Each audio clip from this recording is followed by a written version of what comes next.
New questions about long-term research on women who have donated eggs. Many women do this to help other families and make thousands of dollars for it. Channel 2 Sophia Choi spoke with one local woman who donated only to find out later that she needed help to get pregnant. And Jovita, Justin, for some couples trying to have a baby, donated eggs may be the only way to grow their family. But we found those giving their eggs may not know about all the possible risks up front. There you go. Shayna Harder is a natural mom, but her pregnancy wasn't. Now, I was on the other side. I was that poor lady that I felt bad for when I was 22 that couldn't have a baby. To help those poor, infertile women, Shayna donated her eggs twice after hearing compelling ads like these offering thousands of dollars in exchange. You can help a couple who otherwise cannot conceive without the help of an egg donor. $5,000 was a lot of money to me back then. I've personally seen ads in the $50,000 and $75,000 ranges. Georgia Tech professor Aaron Levine researched compensation and risk disclosures in ads recruiting egg donors.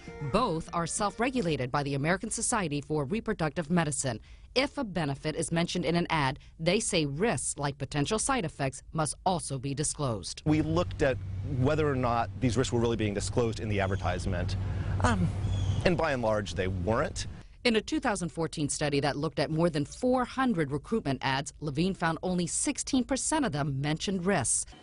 Dr. Diane Tober at the University of California questions what the long-term risks are. She says doctors may not know all the outcomes without tracking women's health years after they donate. Well, there's been a lack of information and a lack of research on egg donors' experiences medically and emotionally. Tober has surveyed more than 200 egg donors. Some of them are very satisfied with the process, and other women feel like they did not have access to enough information. Some women she spoke with started having fertility problems, then questioned the lack of long-term research. Given that you cannot make that direct connection, some women do feel that I wonder if my egg donations caused me to have this fertility problem now. Women like Shayna Harder. What do you think caused your infertility?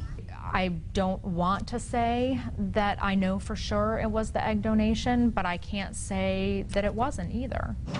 Dr. Mark Perlow has practiced fertility medicine for more than 25 years. He says there are a number of problems with tracking women years after a donation, including a patient's anonymity. Long-term studies are great when we have them, but there's so many variables that go into affecting a woman's fertility. Perlow says his ads to recruit donors don't disclose risks. A TV commercial or an advertisement is not the time to discuss risk and really inform someone of the specific risk.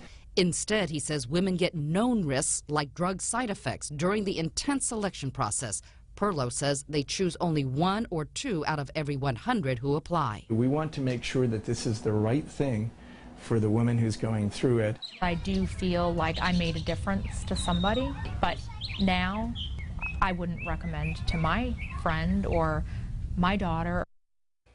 Dr. Perlow and other medical professionals told us drugs used in egg donations are FDA approved and are not linked to any problems with fertility. But again, clinics do not track the health of women after donating. After they donate. So if the donors get the information about the side effects while they're in the process, why then do some think those risks have to be mentioned in the ads? Well, critics say after women spend weeks going through screening, they are so invested in the process they may ignore risks. So upfront disclosure really is key. Shayna, the woman in our story, said she actually felt pressure to continue once a family had chosen her as their egg donor.